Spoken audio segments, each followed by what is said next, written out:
more thing. Thank you. Thank you, Sarah.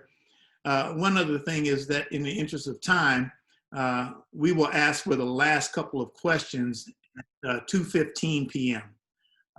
So many of you know that I'm very resolute when it comes to managing time. In fact, I tell some people that if Harriet Tubman had told a group of slaves to be at the river crossing at 2 a.m., what time do you think she would have crossed the river? So anyways,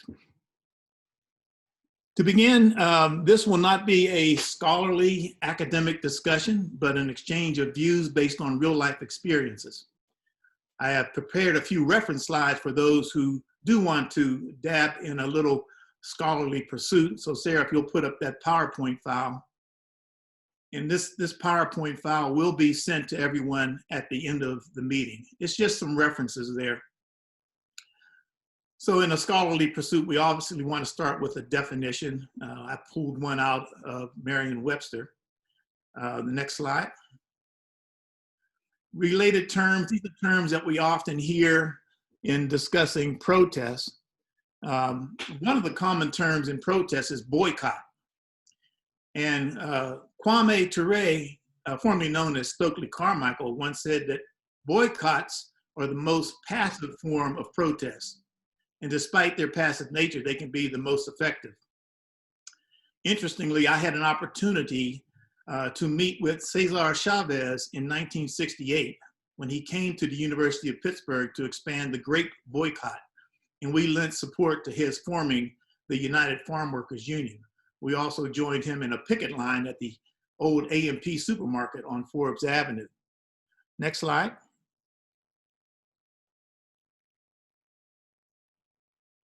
There you go.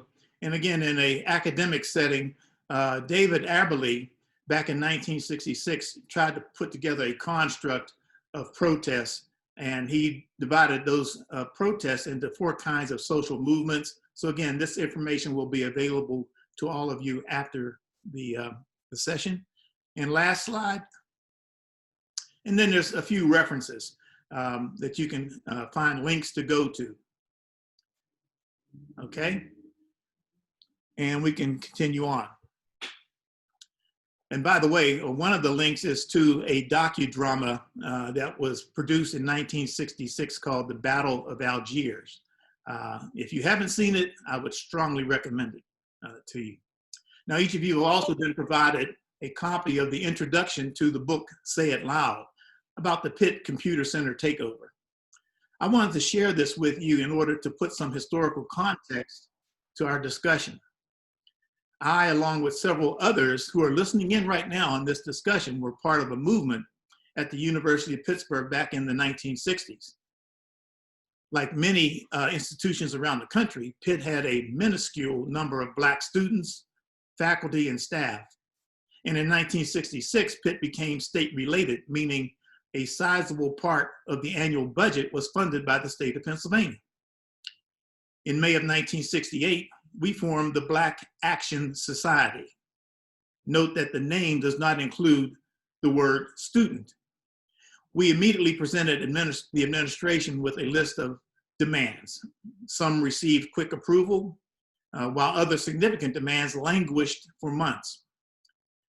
Fearing no resolution to those unresolved demands, we decided to take specific and strategic action. But unlike other protests at universities where students took over the administration buildings, we took a more effective and tactical approach.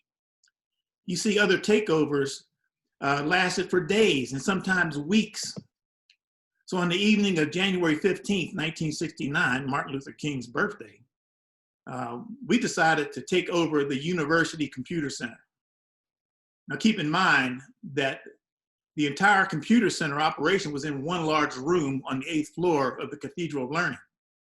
And this was long before PCs and the internet and smartphones and Google. But within 5 hours, not long after midnight, the university had signed an agreement to meet all of our demands. The takeover was a success. The demands were met. The computer room was undamaged. No one was hurt. And very importantly, members of the Black community rose up in numbers to support us. So let me hear from some of the panel members. What type of protests have you been involved with? And Dan, I'll ask you to start off. Sure. So starting, I suppose, when I was at Pitt, I worked for a couple of different offices that ended up covering some of the protests here in Pittsburgh. And I've been doing that steadily since probably 2013. But in more recent times, in the past few months, I was involved in a number of the documentation efforts here, starting on May 31st or May 30th, which was the first protest that our city organized, or protesters in the city organized in response to the murder of George Floyd. And that initial protest was, wrapped with a lot of frustration, anger, a lot of emotion, and coming from many different places. But it also had a showing of a few thousand folks from across the county, the city, the region, that all showed out into Pittsburgh and took part in the protest, which was predominantly led by young people of color. And I was involved in just the coverage of that for a few local outlets, taking photos and taking video. That particular protest started and continued as a peaceful protest, and then initially at the end, once it was formally disbanded, became a little bit more violent due to a few specific instances in the city. Following that, there were instances of police violence that occurred in other protests. That one specific instance that is still under investigation by the city itself, and led to a number of requests by the protesters, by the grouping of protesters from a number of different protesting organizations, and gave their demands to the city. Since then, the one I just spoke of was June 1st. Since then, there have been protests every Saturday, organized as what's called Civil Saturdays by a group called Black, Young, and Educated, which is a grouping of, I believe they're all high school students. I've spoken to only a few of them, so I'm not exactly sure, but I believe they're all high school students, and that has been continuing throughout. So my role there has really just been in documenting and storytelling the whole time. And in speaking to a lot of different folks, I can say that they've been showing out in numbers, in the hundreds for the majority of protests that happen every Saturday, and other protests that happen in response to specific legislation that's been occurring in the state and in the city. And as I recall, Dan, you had almost a face-to-face confrontation with some of law enforcement. Yeah, I during the initial protest on the 30th of May, I was basically what happened is there's a town center in Pittsburgh that was the staging area for the majority of the police, where they had their riot gear and their tear gas and that whole jazz. And while standing there kind of right in front of a police officer, he raised his AR-15 towards me as I was taking photos. And then a few other protesters that, my goal there was, I was in this particular instance was the only white man that was on that street. So I was trying to kind of push as far as I could get in front of the police officers, which led to the AR-15 being pushed in my face. And then as that happened, more folks joined me as I backed up a little bit, and we ended up having a line that held for an hour or two. And that was during the post-protest, once it was actually officially disbanded by the organizers, during the more tumultuous time that occurred basically because of some police aggression that happened. But that was mine face-to-face, yes. Well, and we're lucky that you survived that without injury. Any other panel member wants to share any of your experiences? Renee? Sure. I'd love to talk about a protest I was involved in at my university. It was a movement to get Tufts dining workers a better contract. And it started actually in 2014 and lasted around 5-6 years. And what I think is really interesting about it is the divide between our Tufts administrators and the student body. The student body really greatly appreciates the contributions and the work of our dining workers. And our objective of the protest was, and the sustained movement was, first to have dining workers join a union, and then from there get them a better contract that included more accessible and affordable health care, better pay, better workplace protections. There were a lot of allegations and incidents of harassment and abuse in the workplace that's unacceptable. And the fact that our administrators were fine with maintaining that and the student body didn't, I think is really interesting. So efforts included doing massive letter drop-offs. We had the student body write hundreds of letters, and we would individually go to our president's office and drop them off, and continually disrupt his day and disrupt his meetings, and demonstrate that we don't find the treatment of our essential workers acceptable.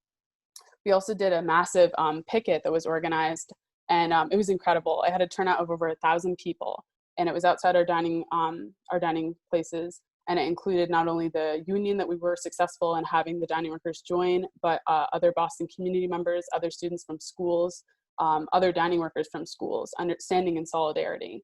And those are just a few of the efforts, but ultimately it was successful, which is really exciting. And I think that what I took away most from participating in this movement and the support for getting a safe workplace, which should be a basic right for people, is the effort that was done to build one-on-one relationships with dining workers, that we were making sure that we were amplifying their voices, centering what they wanted. It wasn't about us. It was about us empowering and supporting them, because the administrators weren't listening, but dining workers and what they wanted always should come first. So I really value the fact that the Tough student body made efforts to hold community sessions, and we discuss with one another. We get to know our dining workers, and yeah, I think that level of engagement and care and centering those that we're hoping to serve and empower is something that should be held across for all movements and all social movements.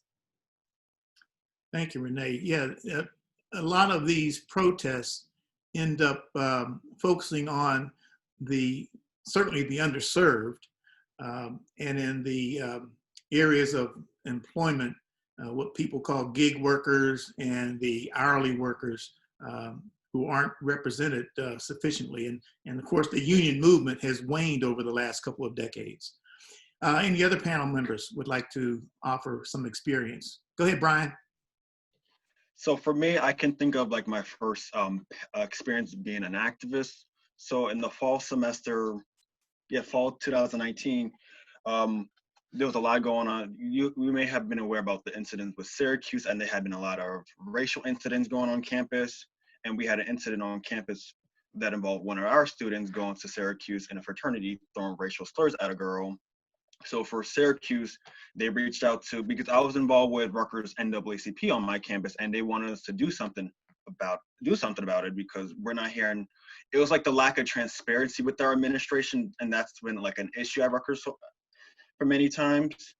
And then there was a lot of stuff going on campus. We had like 52 bias incidents. We had like 5 people draft a swastika. My boss at the time, he was leaving, so there was a lot of changes.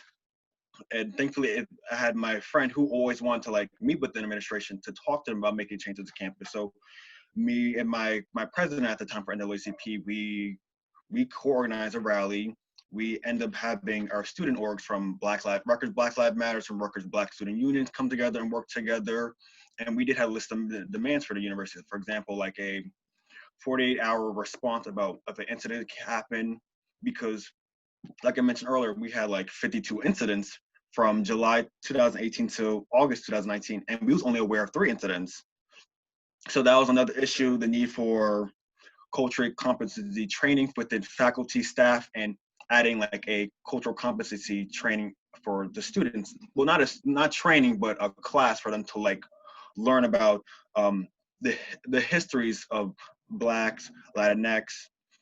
So far, we're still making progress. Because of this pandemic, everything got thrown apart. But the good thing is that we now have a coalition that's going to continue having those meetings with administrations. And since I'm still going to be around, I'll be able to like advocate them on my behalf, work with them, so I can train the next coalition leaders so they can have the meeting with administration. Well, Brian, a question for you. In the protests that you were engaged with, did you have the opportunity to involve members from the general community? Mm. Yes. So we had, I don't even recall the numbers. Since it was during the winter and it was raining, we had like 300 plus students showed up. We had people from the community showed up. We had administration showed up, even though they weren't happy, but they was able to like understand what we're talking about.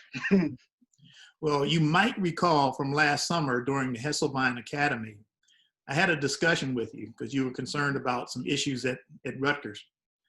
And again, I can't tell you, your generation, how to go about things, but I can only give you my experience.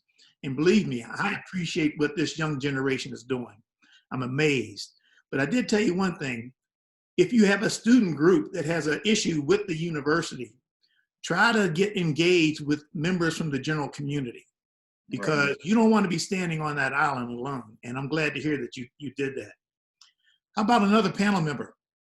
Okay, Alan, AC. So yeah, I was born and raised in St. Louis, Missouri. More specifically, I'm from Ferguson, Missouri. And so unfortunately, my first introduction to protest started on August 9, 2014, when the murder of Michael Brown happened. And so this was in a place that was a community that I had known and grown to love, but also in that love hide many of the problems that happened. I kind of just got adjusted to it.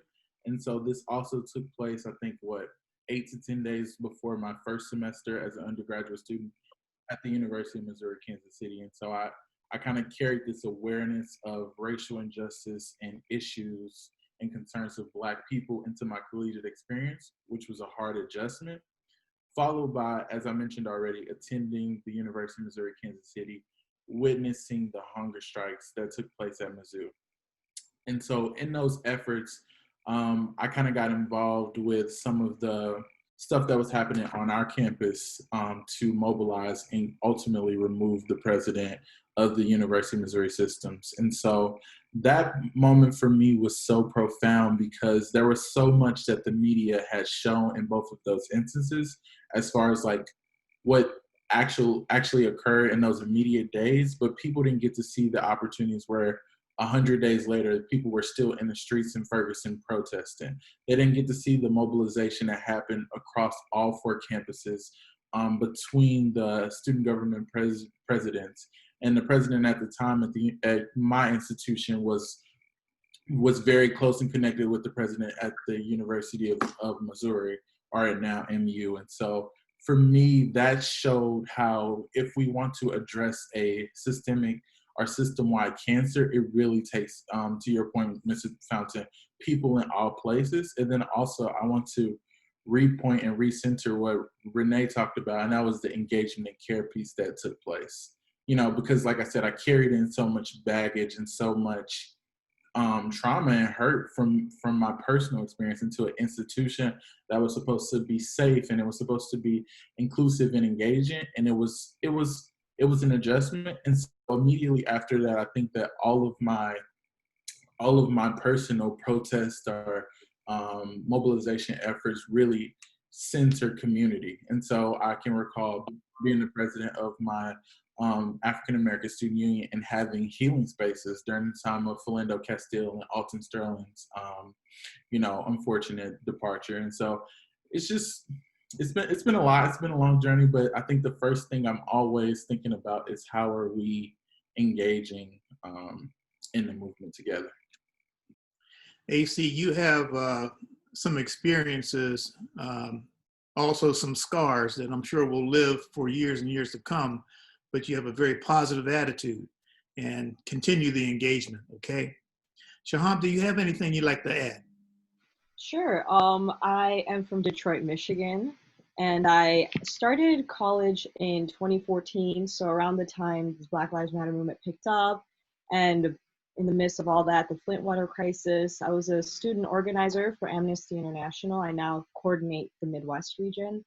And to your point, I think it is really important to have community members and students talk about these issues and bring it up. I remember when we had the Flint water crisis happening, we tried to get a hold of Governor Rick Schneider to get a hold of him. And as students, there's only so much you can do and impact you can have on the community without the help of community members. So it was really important for us to reach out to local government, reach out to not only citizens of Flint who were affected, but those who also weren't. And mobilizing that effort was very interesting for me because I've been in the space, organizing space in colleges and high schools and kind of train them how to do that work. Working with the community was a whole lot refreshing. And one thing we have to remember is when these protests happen, it's not just a couple months, it's not a couple weeks, but still doesn't have clean water. So those are always things to remember, that even once the protests are over and our faces are gone, these problems still exist. So learning how to keep this momentum going, and inherently, being in Detroit, these things pick up steam and take on different meanings. So it's always important to stay connected, talk to the community, and just know what that's all about. So I appreciate hearing everybody talk about their experiences too, because a lot of the time it does ring the same. We're all trying to fight the same causes here. So always good to hear. Yeah, thank you. And, the experiences that we've already heard from 5 panel members is so varied in time length, in area of focus, but yet everyone is doing something, So again, we appreciate your sharing some of those experiences. I also just want to quickly ask if there's anyone on the call, on this Zoom meeting, that is logging in from somewhere outside the United States. Can you kind of hit your microphone and let us know if you're out there? Just curious. I'm Shahar, Canada, so it's working here. You're in the safe country. Right. Made it in time. Okay. Anyone else? Hi, it's Dennis from St. Nevis. I'm from the Caribbean, but right now I'm studying in the United Kingdom. Oh, okay. In the United Kingdom. What part of the Caribbean are you from? St. Kitts. Okay, St. Kitts. A lot of history there. Yep, definitely. Anyone else? Hi, I'm here. Oh, sorry, go ahead. So hi, I'm here, Rajesh from Nepal. Yes. So I was attendee of 2015 batch. Yeah. So that's it. Okay. Thank you.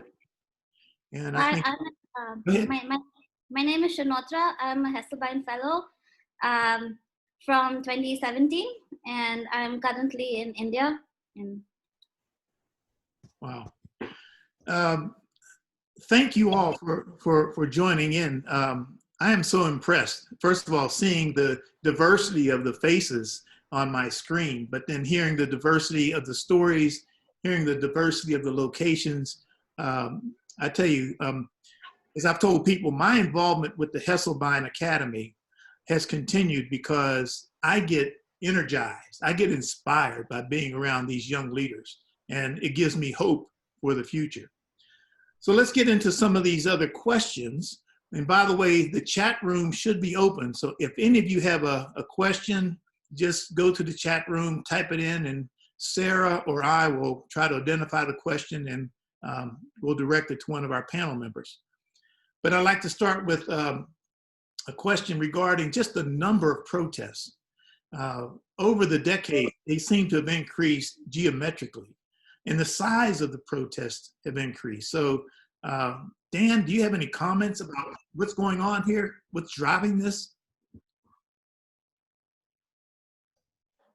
Now I'm unmuted. Yes. Yeah, I appreciate you giving that context. Yeah, in kind of reflecting on the amount of civic action taking place over the last few years, the way when you first said this was going to be something we wanted to talk about, I started thinking about like what was the historical context of what was going on in the world, and so when I see recent years, I dwindle that down into when I was in college and then out of college, but also within the last 4 years in the States with the election and then the inauguration of our current president, and kind of the explosion of civic engagement that took place after that action.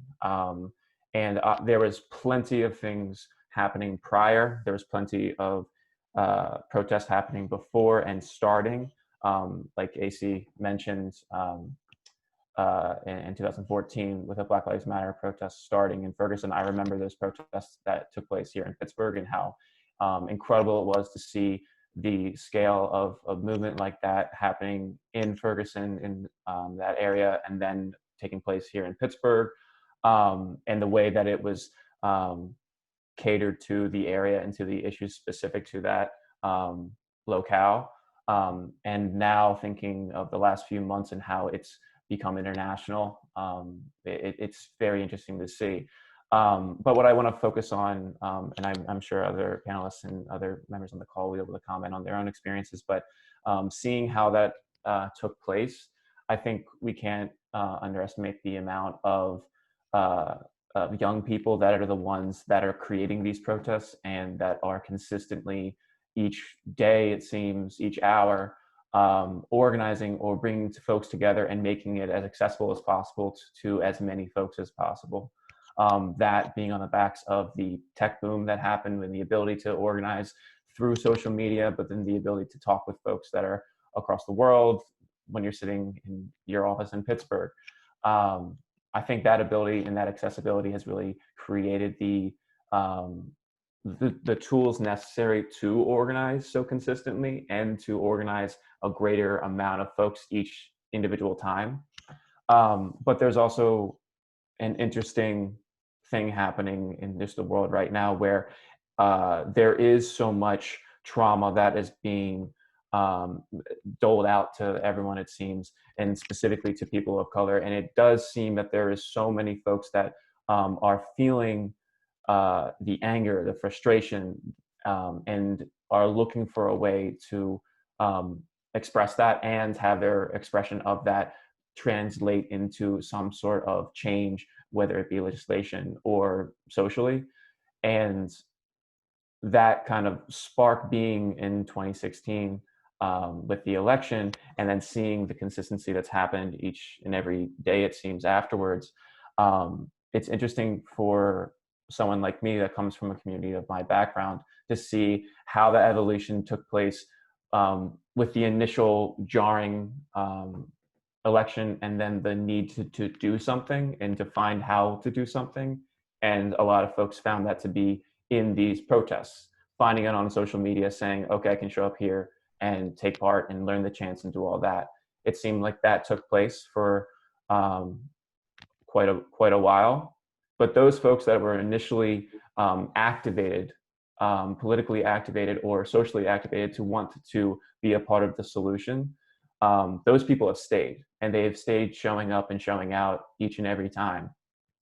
What is interesting now, in thinking in the context of the last few months and frankly just 2020 in general, is that those folks who have constantly been out, that have found their areas and their rallying cry, are bringing their friends, are including more folks, are bringing their family members that may not have been activated initially, but are now feeling more senses of, I need to do something. And that initial ability to have young folks be the organizers and the ones using technology as a tool, and now the almost emotional need to everyone needs to find their way of coming up or showing up and showing out. It's interesting to see how that has led to so many folks be involved in a multitude of levels, from just showing up on a Saturday afternoon or a Monday evening to how they're showing up in their boardrooms, in their offices, and how they're addressing their own, how they're taking what they're learning from these individual protests and being out on the street to what they do in their daily lives. And I think that translation is something that's happening steadily. It's not happening fast enough, but it is a reason why they've been so consistent, because it's on everyone's minds. It's hard to ignore what's going on now because of how consistent it is. Brian, what are your thoughts about that? It's funny, Dan touched on multiple points, but I do want to bring up how Shaeen mentioned about the momentum. Black Lives Matter turned 7 years old yesterday, and to see how we're in 2020 now, I know most of us, for me, some people, after seeing like the the video or the photo of George Floyd, I think it made like a shift in everyone to the point where it's like, why is there no progress being made that it's enough is enough, that people are tired of dying? And to see how the racial diversities increase is, and the ethnic diversities increasing too. And we're still, especially not that much people can do anything during quarantine. People are continuing having these dialogues about race, systemic racism, oppression, and people may not be aware about that, and that they want to like learn about it and they want to get involved with the movement, especially with social media. And what Dan mentioned about about George Floyd with the protests, it's still going on. We had all 50 states do a protest on it, and we had people from Africa, we had Paris get involved with the movement that they want to make the change about police brutality. Okay. Any other panel member want to comment on that particular question as far as the numbers of protests, the size of protests? What I heard so far, a couple of things that resonates. Well, one obviously is that the issue of the underserved and the discriminated against, that net goes around the world. And so it's not just in the United States. The fact that we have technology today that can expand the reach of an individual through social media. And then the fact that we have the 24-hour news cycle on all the various cable and broadcast stations keeps this stuff right in front of us. The fact that the image of George Floyd, we can't erase it from our mind. And that's, again, that's something that has been impactful. AC. Oh, I'm sorry. AC, and we'll come back to you, Renee. I just wanted to quickly add, I think that one significant piece of, the widespread of information has happened is that us young people have decided to take responsibility and agency in our own awareness to these issues. Because I think that the discrepancy gets made now that, with generations, protests look different, but I think they've always consistently been the same and the core missions are similar, but there were intentional efforts to erase and exclude people from the knowing what was going on, right? And then so when you talk about Black Lives Matter being created, that was something that was done, I don't want to say without intention, but it happened as a coincidence. And so when I hear Dan kind of talk about his efforts to document and, looking at all the different platforms and ways that we utilize and methods that we utilize to kind of showcase the movement, I think that's also a big piece of it. Because when you think about historically who's been erased from the movement, especially kind of, for me, I want to center women in that. I think that's a big piece, right, of something that we should pay additional attention to. Well, that's a good segue, because another question that I had on my mind was the role that women play. If I go back to the civil rights era, the 50s and the 60s, women did not play a role in the leadership positions. I don't know about that, but well, continue. Hold on. Now, other than the fact that Rosa Parks single-handedly probably ignited the civil rights movement. But on a scale, when you looked at the leadership of the various organizations in the civil rights movement, you typically found the male species. But Renee, go ahead. You had a comment on that. I do have a comment on that. First, I'm just going to say I completely disagree. I completely disagree. We're acting as though women being in leadership and running social movements is new. It is not. Women have been the backbone of nearly every social movement that's occurred in the United States.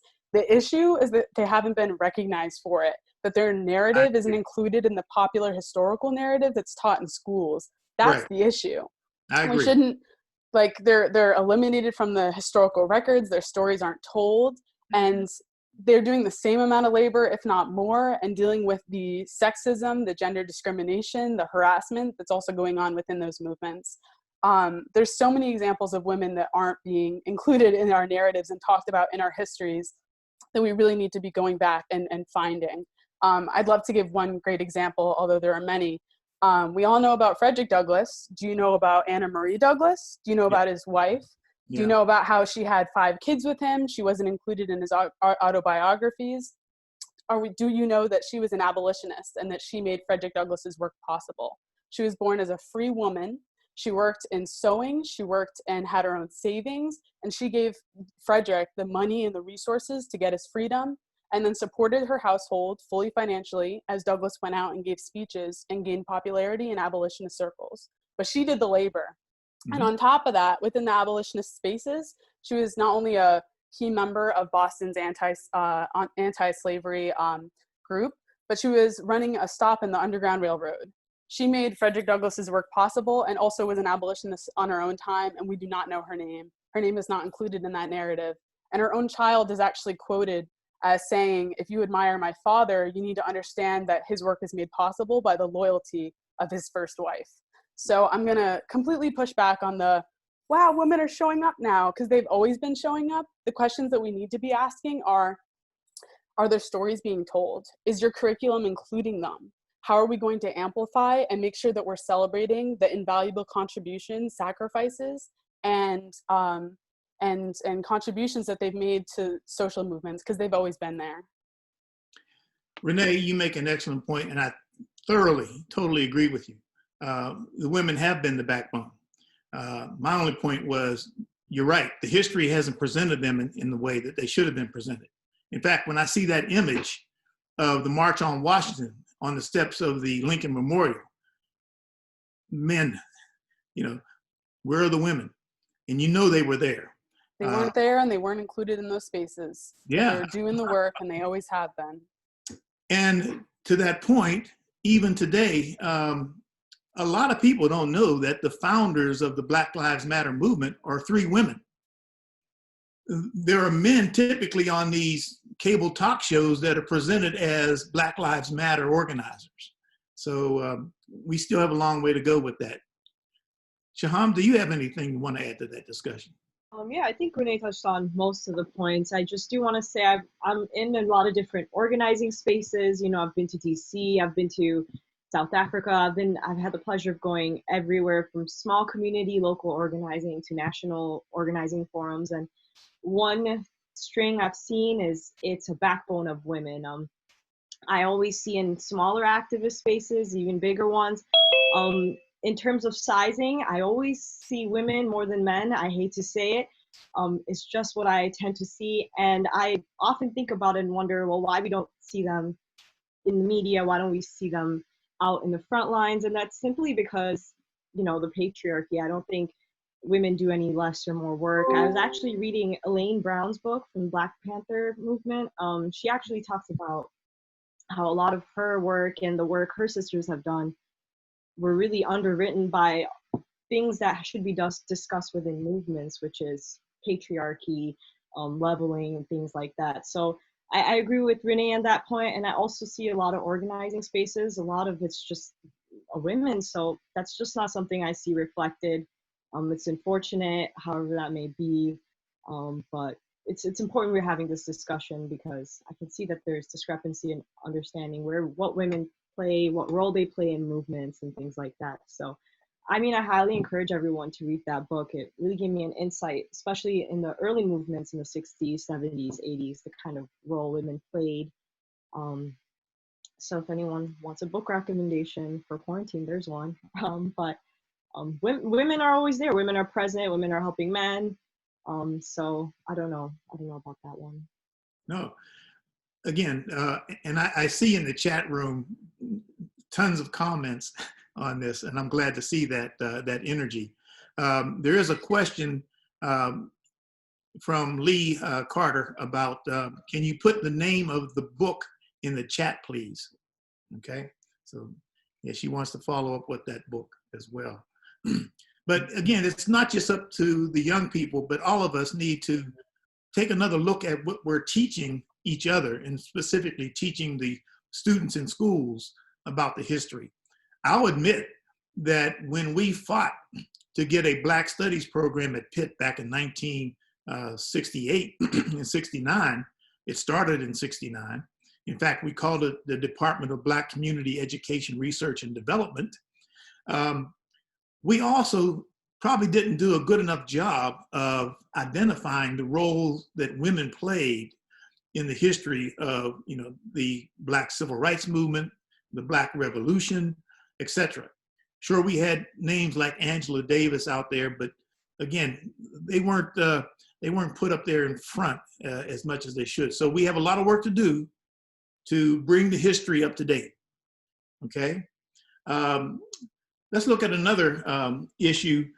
As I said before, the computer center takeover was a success, but not all protests are successful. Alan, any thoughts on, why do you think some protests don't meet their objectives?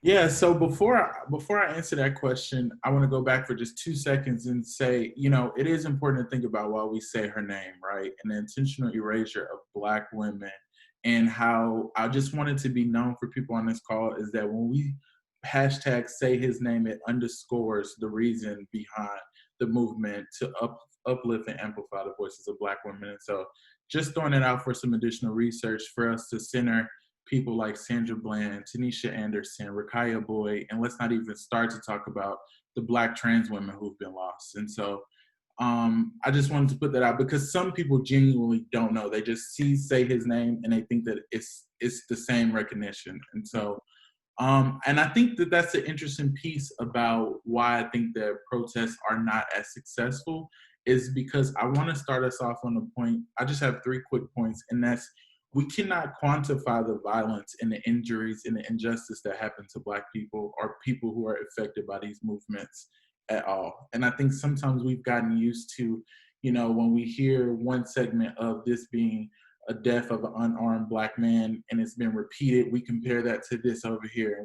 And we say, oh, in 2019, X amount of trans women were brutally murdered. But this year the numbers we can't justify this at all because we can't reason with ridiculousness. And I think that injustice is just plain ridiculous. And so I think that we tend to underscore our own movements by trying to compare and contrast things. And I think that we need to be unified in our approach. And so with that, I think a second piece to why I think the reactions are slightly different is because I think we find ourselves sometimes putting a temporary Band-Aid over a permanent or large systemic and system-wide issue, right? And so while I appreciate the recognition or maybe the intentionality behind the Black Lives Matter street signs, like, what does the additional follow-up look like? This at some point becomes performative when these are, paintings that are painted on streets that our brothers and our sisters and our non-binary genderqueer people are dying on these same streets, right? And so it's counterintuitive to promote that without transitioning and taking a look at these systems and hierarchy and how can we abolish them, right? I think it would be reasonable to say reform, but that's not my personal politic, if we're being honest.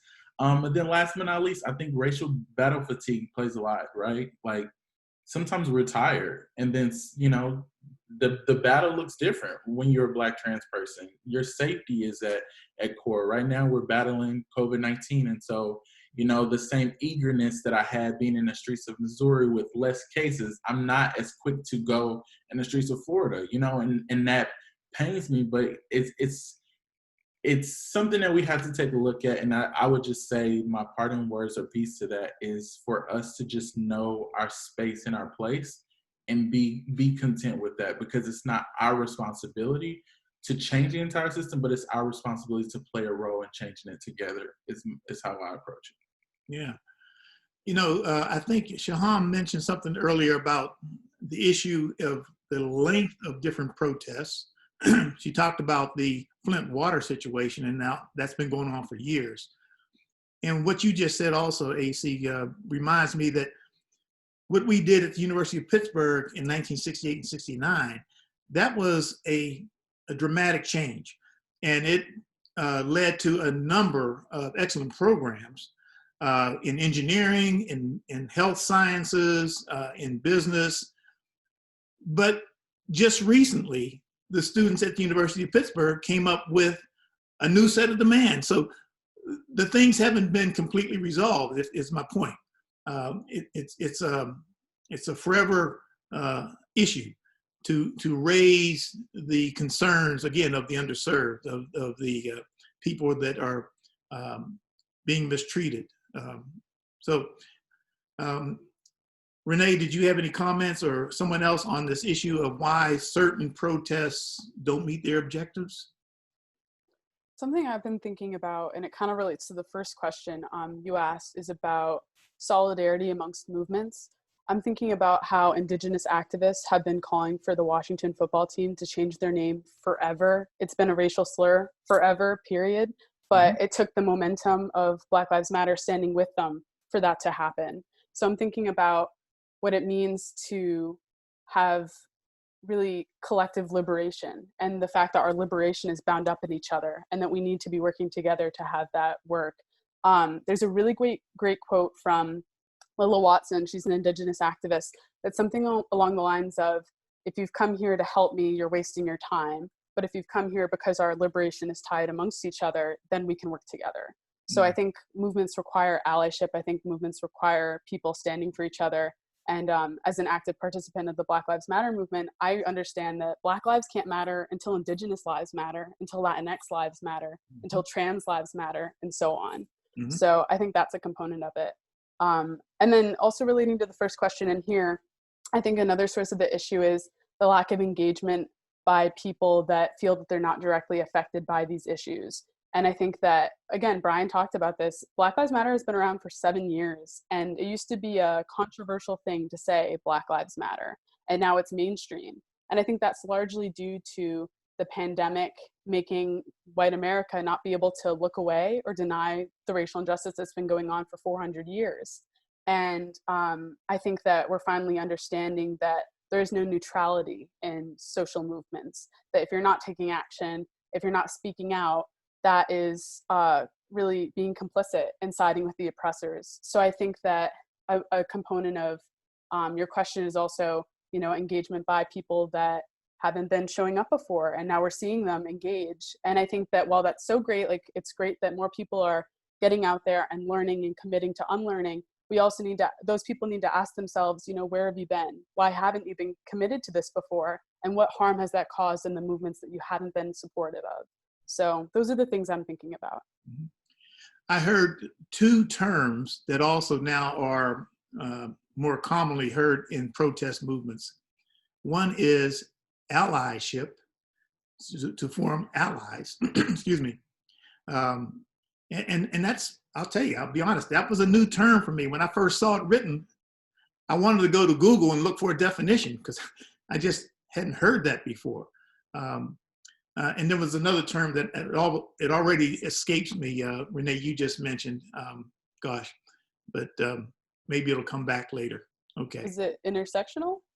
No, I've heard intersectional also, and that's a relatively new term. But if I don't get it during this meeting, I'll listen to the tape. Then you can call me up and then we can talk about it again. Okay. Another question, and again, we're still open for questions from anyone that wants to put a question on the chat line. But trying to look at the issue of violence and nonviolent protests.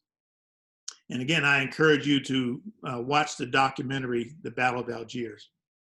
And that had to do with the whole movement to free Algeria from the colonial control and power of France. But, where do we draw the line between violent and nonviolent? We called the computer center takeover a nonviolent protest.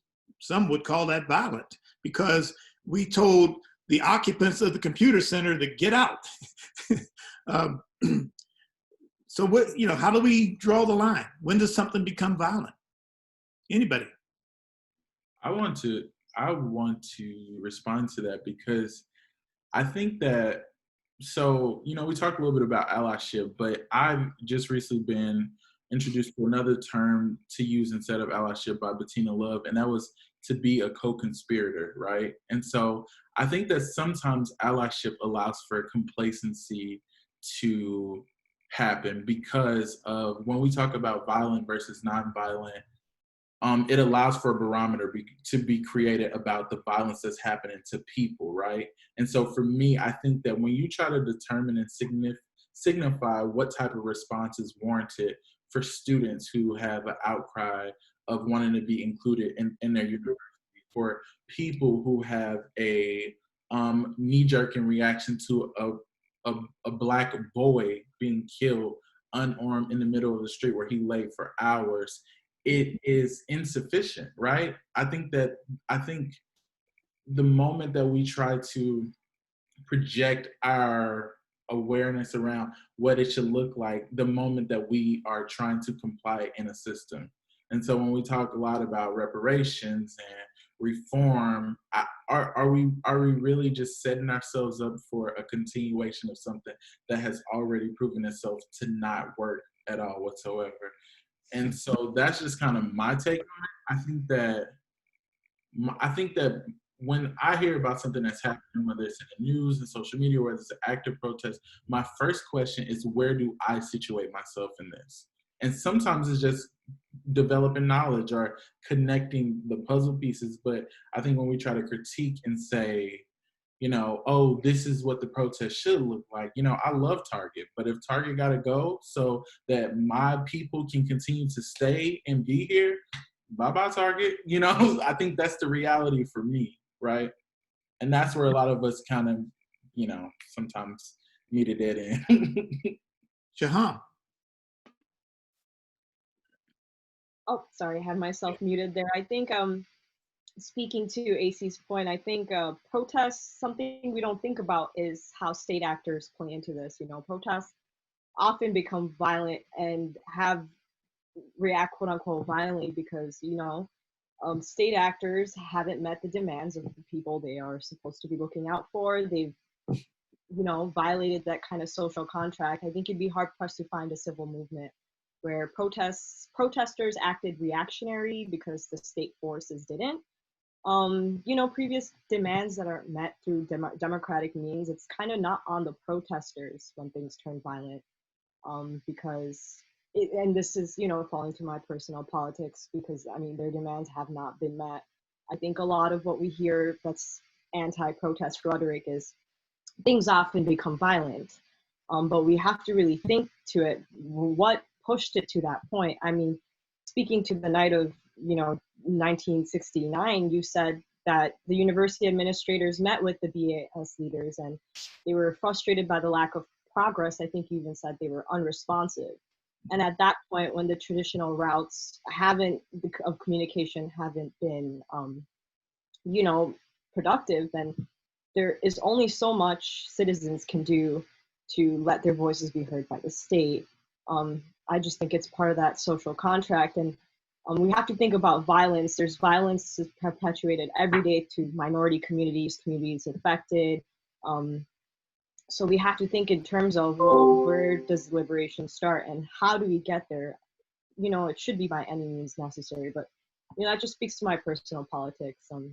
I don't know if the word violence is looked at appropriately in terms of protests. I think we have to look at who's initiating the violence, and not just that, but like, what's the meaning behind the violence? Why is it there? What are we trying to fight for? There's a question I'm going to get back to in a second that popped up on the chat line. But I heard a very poignant and eloquent explanation about this whole issue of violence, and it had to do with the rioting and people watching on TV, the so-called rioting and destruction of the targets and so forth. And why are they doing that?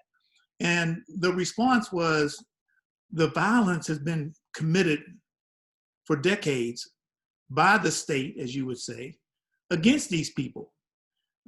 That's where the violence was. So no, these protesters aren't tearing down their community.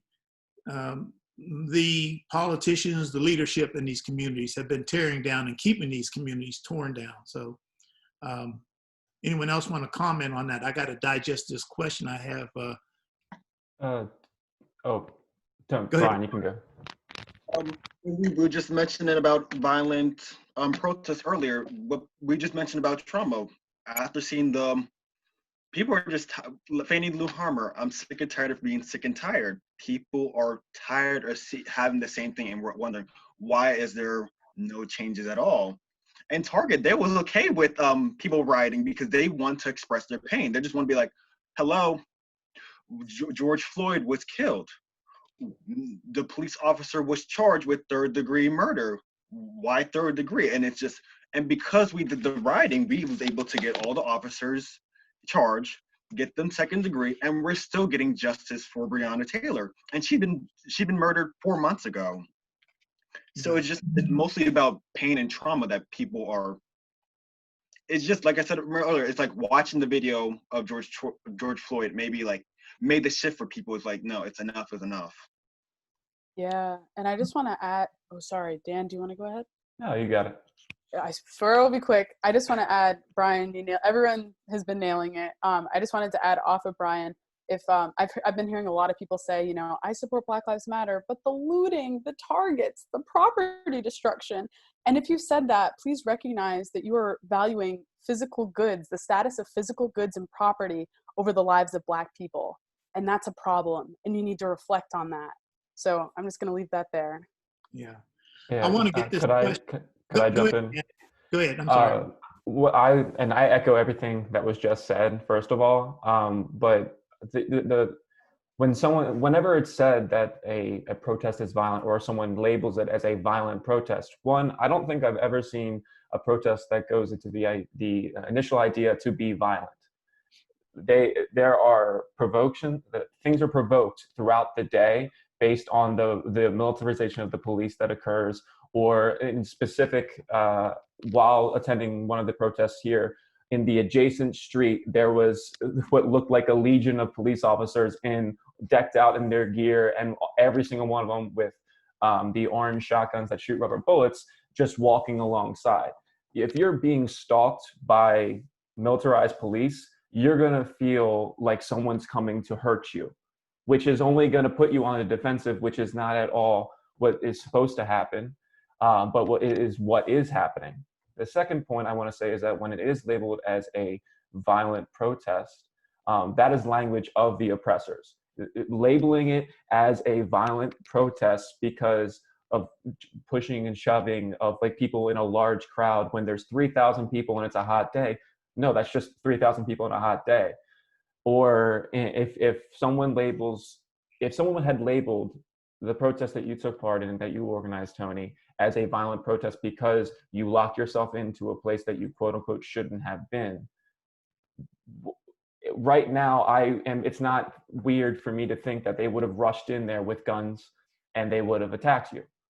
That is how they would have taken that, because of the experiences I have had. So that violence that people are saying, that the people are calling things violent because someone is standing where they want to stand, or someone isn't moving when they are lawfully allowed to be in assembly. That's not violence. Right. That is a demonstration of what they are allowed to do and the power that the masses has, that the public has to exert whatever they feel is necessary for the people in power to use. So even the term violent protest to me is something that is, once again, the language of the oppressors, and I think really we should be removed from. And it is focusing more on the actual protest rather than that word, because in that, just those two words, the only thing that anyone that is watching news, reading an article, or on the social media is going to see is the word violent. And that labeling is, one, just incorrect, and two, we all need to back away and realize that if someone is asserting their role that is not violent, that is their right. And I'll leave it at that. Okay. Their right as a human being. Again, as I had mentioned before, there may be folks on our call that are from other countries, and the laws in those countries may not provide freedom of speech and assembly as a right, but it is their right as a human being. We have to agree with that. We're still talking about this issue of violence, and I hate to use that term, but there's no other term that I can use right now. But have you seen instances where, can you find examples where the use of violence has justified? In other words, is justified by the means. The outcome is justified by the means, the use of violence. Anyone? The use of violence now, in forwarding with the fact that Black Lives Matter as an organization themselves hasn't been hosting violent protests. They've only been hosting peaceful ones, and by instigation by the police, they become violent. But I think using violence as a means to, yeah, I think it's acceptable, because there's a lack of focus on what everyone's been discussing so far is so on point. The violence that has led to the violence in the protest, the violence by the state. Everyone's acting as though it's unjustified or just out of nowhere, and it's not. Why aren't people considering violent voter disenfranchisement and mass incarceration and environmental racism and defunding public schools and medical bias and racism, the fact that Black women are 2.5 times more likely to die during childbirth than their white counterparts? All those things are violent.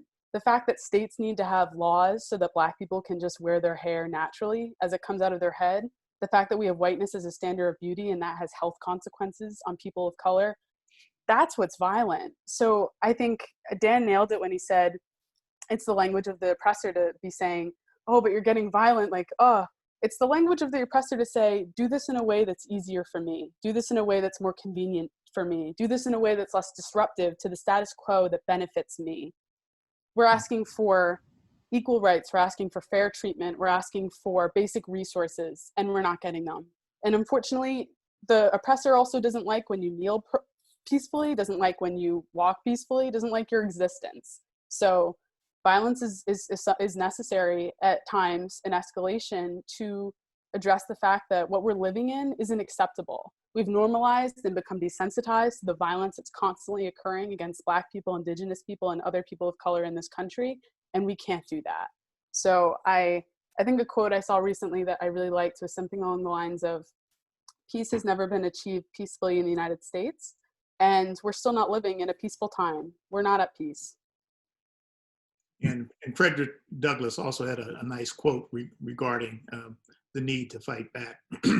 I remember back in the 60s, after a number of the urban rebellions, particularly Los Angeles and Newark, that there was an increase in the use of SWAT teams, okay? They were unheard of prior to that. And there was a book that I found by Rex Applegate called Riot Control Materials and Techniques. And I studied that book because these were new techniques, new weapons being introduced into law enforcement. And since that time, that has escalated dramatically with the US military making available excess equipment to police departments across the country.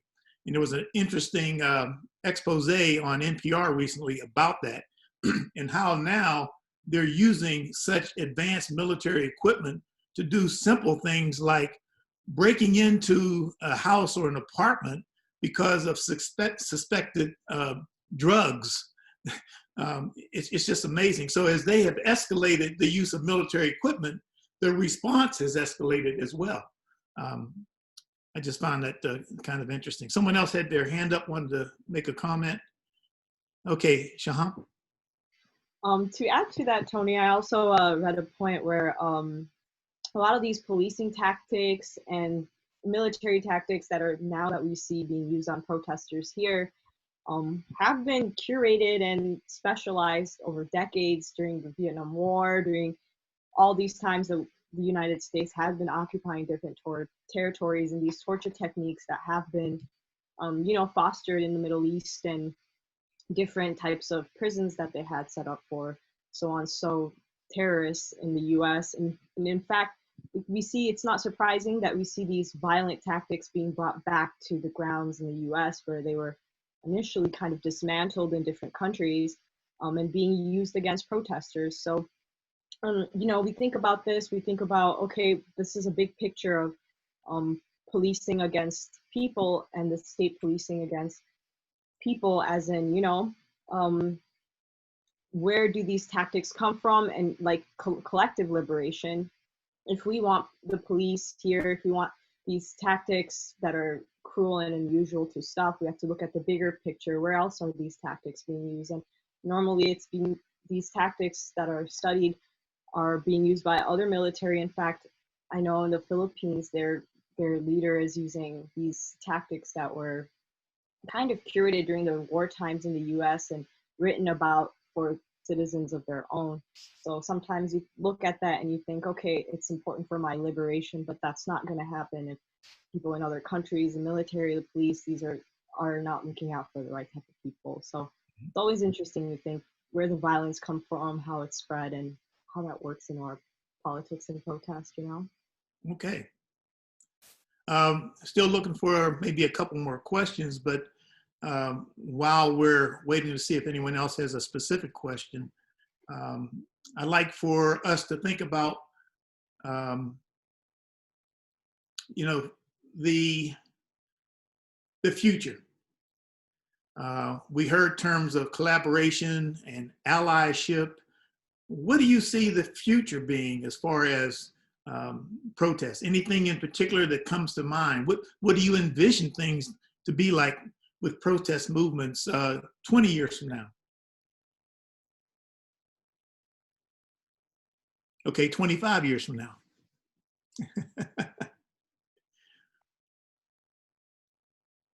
Okay, Shahan? I see, it's interesting. I mean, we see the development of protests now in Hong Kong, how people have been using certain different technologies, how they've been organizing, how they've been working together. I think the process of protesting and have been just by leaps and bounds have been progressing. And I think a lot of what we'll see, hopefully, being optimistic, is more collective liberation. I think we'll be seeing a lot more, just a lot more globalization in terms of things we see and the things we protest and it happening elsewhere and things like that. Yeah, you've introduced another term for me, this collective liberation. So my lexicon is growing. I got it from Renee. She said that earlier in my head. I saw that in the chat room. I do want to try to address, and if, you know, pardon me if I don't pronounce the name correctly, but I'm thinking it's pronounced Saifuddin Ben Mahani. The question is, how do you think time can affect protests? How do you think time can affect protests regarding violent versus nonviolent? Do we lose ambition? Do we become impatient and then aggressive? Interesting questions.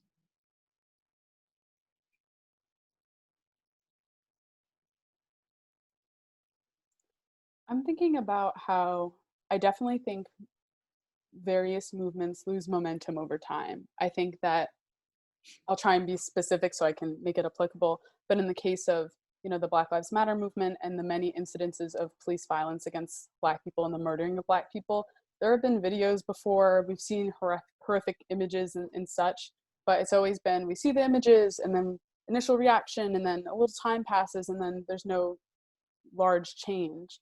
So I'm thinking about, through the lens of this question, why that is and what we need to do about it. I think a component of it is needing people, non-Black people, when I say this, to really add elements of protest to their daily life so that it's sustained. And by that I mean addressing your internalized racist views and dismantling them, having conversations daily with your family, questioning how white supremacy exists in covert and overt forms and all the spaces within your sphere, and then addressing them. So I don't know, I think there's an element, and I'm not sure if I have the language yet to describe it, of how we need to implement beyond reactive aspects of movement to make it last and to make it effective. But I'd love to hear others' thoughts on that. Could I jump in? Yeah, go ahead, Dan. So exactly what you said, Renee, I just want to echo that too. And I want to bring back a term that was, Tony, you mentioned being the term of co-conspirator, and bringing that and kind of setting that here for white folks in the audience, and including myself. That was a term that I started to wrestle with over the last few years, of how do I find myself or fit within that term. Initially it was allyship, and that's what I believe, but then and doing some personal reflection and reading, allyship can be performative because you are simply sharing something on Facebook, putting something on a story, retweeting something. That can be allyship to signal to people like, hey, I'm woke. And that's what allyship is. Co-conspiracy is taking it upon yourself to listen, learn, and then within your context of the life that you live in your day-to-day base, how are you taking what the folks that you saw at the protest, or the readings that you've done, or the panels that you've listened to, bringing that knowledge that you heard, listened to, internalized, and adding it to how you navigate your daily life. That can exhibit itself in conversations with your parents. I'm one of those people that have been having this conversation with my 60-year-old parents. And in those conversations that are lengthy and arduous and not the most fun at times, but then you're able to come back after initial conversation and continue that learning for yourself and for your family members or your friends.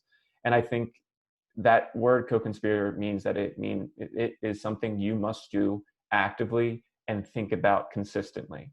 And if I've seen anything that seems like a change over the last few weeks, it is that aspect of people realizing, because we're all inside and we can't run away from things so much right now, that there are things I must do to make the world that I am consistently moving within just. And that is how, at least folks that I've been able to speak to, other conversations with that have turned not so well, but that's how I think we'll continue on this protesting. I don't think that protesting in and of itself will go away and we won't show out into the streets and we won't show up. That'll always happen, because, at least in the context of the United States, because that is that's our right. That's the pulse of how we can do this. But then it's the work that happens after you leave the protest. And I think that might be the change, at least in what I've seen, that white folks are realizing, oh, I can't just show up and I'm done. It's not done. And you must continue on each day to either improve what you are learning or take exactly what someone told you that you need to do and do it in your own life. Well, if anyone ever wonders why we have so many protests in the United States, we have to remind them this country was born out of protest. So we're going to just take one more question, and then we're going to have some summations, okay? In fact, does any of the panel members want to ask a question? I don't see any in the chat room right now. I don't want to ask a question per se, but I did want to take an opportunity to respond to the previous question, Okay. or just kind of release some thoughts I had. Well, this will be the last response. Go ahead, AC. Okay, I just wanted to say, like, to be open to the consideration of abolition practices and thoughts. For even myself, that was a journey previously. And most people, when we hear politics of abolishing systems and organizations, it kind of is like, oh, what does that look like?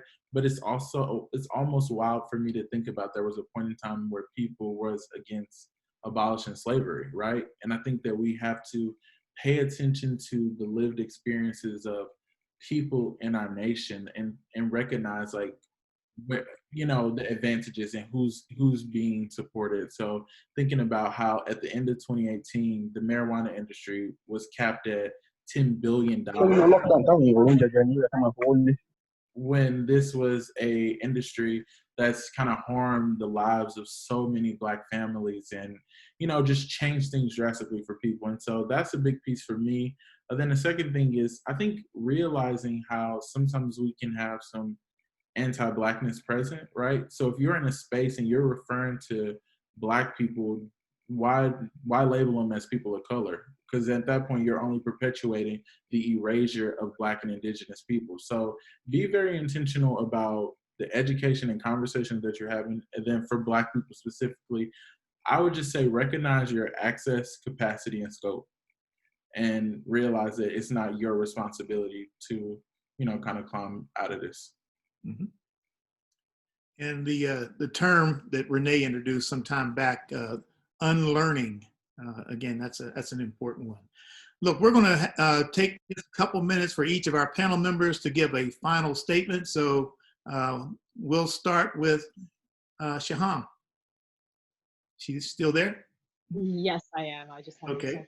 I just want to say thank you. This conversation is always reinvigorating to me. It helps me exercise why I do what I do, why it's important to protest, why it's important to be a part of the community. I also want to put out there that it's important to know what things are going on locally too. A lot of the local politics has a lot of impact, and think it's important to get involved. Nevertheless, thank you for this conversation. Feel very, very energized to take on new issues always. And it's always good to see you fellows. So thank you. Thank you. Dan, how about a final statement from you? Yeah, thank you, everyone. I also get invigorated by these conversations, so thank you for including me and for all your thoughtful questions, and Tody for your direction throughout this conversation. Thank you, Renee, for all of your terms. I'm going to be gathering all of those, so I appreciate that. And to Brian Macy and GM for your thoughts. I just wanted to once again bring into this, because I don't think we centered this at any point, the intersectionality that is so prevalent throughout protests. We specifically talked to women, and I did not want to take away from that conversation because that is a very important conversation. But intersectionality, at least what I've seen here in Pittsburgh or in places that I have friends that I've been consistently discussing, has been at the forefront and has consistently always been at the forefront of protest movements. So if you are unfamiliar with that community, that work that has been done or is still doing, I encourage everyone to be involved and to do your own reading and do your own research. And lastly, I have a former student that I've been working with, and I told I would shout her out and tell you all to check out a podcast that she was featured on in association to all the Pittsburgh protests. She's a 19-year-old Black woman who is doing a tremendous amount of writing and was involved with the organizing of the protests. But if you want to check out the podcast, This Is Uncomfortable, found wherever. It's episode 19 of season 2. Her name is Harmony. She was actually arrested during one of the protests because of alleged violence that she was doing. It was caught on tape on a Facebook video while she was live, and was one of the reasons why her story got out there. So she goes into that, and I highly encourage everyone that this wasn't a part of the conversation, but if there is an interest in learning about the prison industrial complex, the difficulties that a Black woman has going through that process, and just the term violence and what is violent, and what this 19-year-old was doing that wasn't violent, and she still got arrested. I encourage you all to check that out. All right. Renee, final statement or comment from you. This has been so lovely. It's really nice seeing all the Hesselbein fellows together. I miss everybody. And this discussion was great. It was really nice to meet all the fellow panelists. Thank you, Tony. Thank you, Sarah. This is also a little unrelated to today, but my studies in environmental engineering and addressing environmental racism in relation to that and this conversation, I just want to re-stress how communities of color are being disproportionately impacted by COVID-19, and that this isn't random. It's a consequence of structural racism, especially how it's manifested in urban planning and things like redlining. So yeah, as we experience this pandemic together, let's be centering and thinking about those that are most impacted and making sure we care for each other. And then I also just want to say for all the white people on this call that continue, getting comfortable with being uncomfortable, and attending things like this and doing the personal work and looking up the terms that you don't know. Abolish the police. Thank you. Okay, thanks, Renee. Brian? Well, first thing first, thank you, Tony. Thank you, Sarah, for inviting us to this panel. For everyone, it's good to see all my Hesselbein fellows. I miss you all. I miss Pittsburgh. Pittsburgh's my second home. And yes, I'm glad that we continue having this conversation. I know this kind of work is not easy for us, so I urge you, please continue to take care of yourself during this time.